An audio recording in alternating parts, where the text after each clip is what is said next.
Baik, Bapak Ibu dan Saudara, kita lihat bahwa penciptaan itu adalah kejadian yang difirmankan. Jadi Elohim berfirman agar apa yang telah direncanakannya itu jadi, ya. Jadi Elohim memang berfirman, ya. Yehi or wa yehi or, itu jadilah terang maka jadilah terang, ya.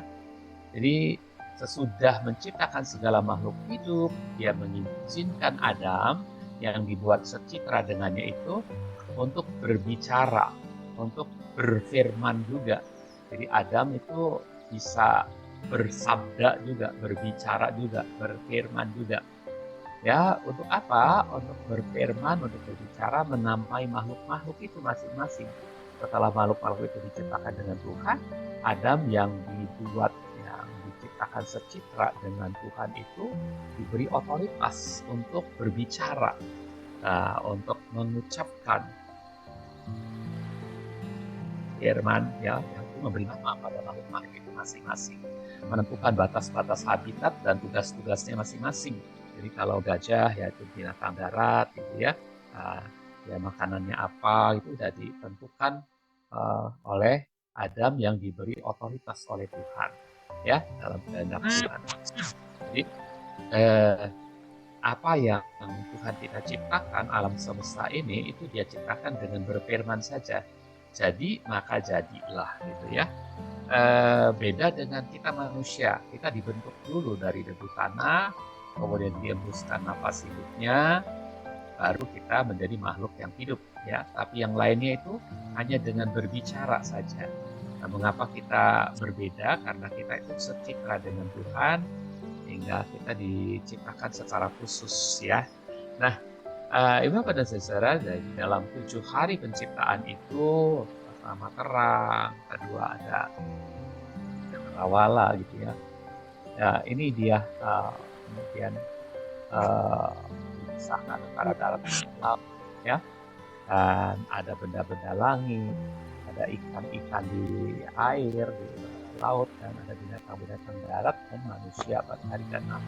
Baru hari ketujuhnya adalah istirahat, ya, itu hari istirahat.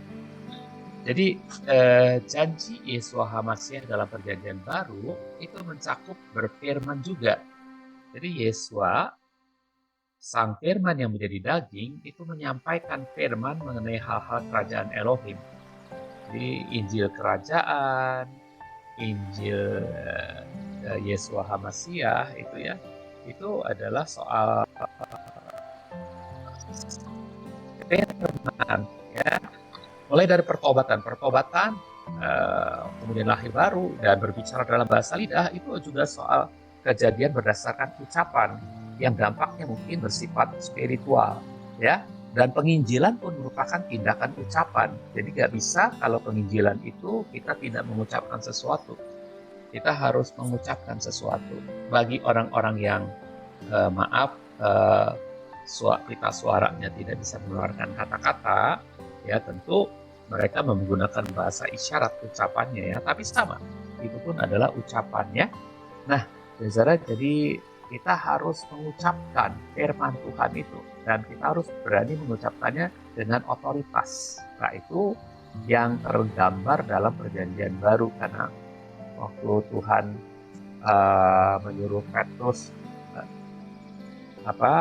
mengatakan siapa dirinya, maka Petrus mengucapkan, engkaulah Hamasya, putra Elohim yang hidup.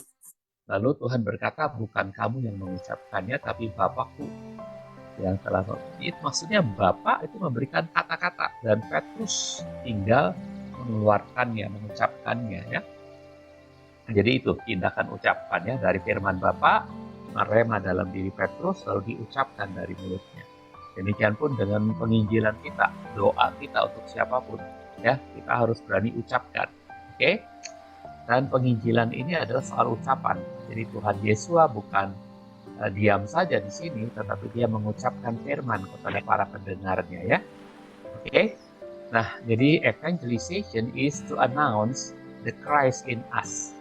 Ya, penginjilan adalah menyatakan, memproklamirkan, mengumumkan adanya Kristus di dalam diri kita.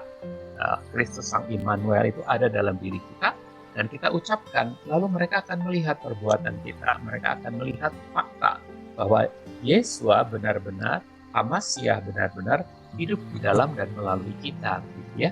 Nah, itulah saudaraku ucapan, otoritas ucapan itu.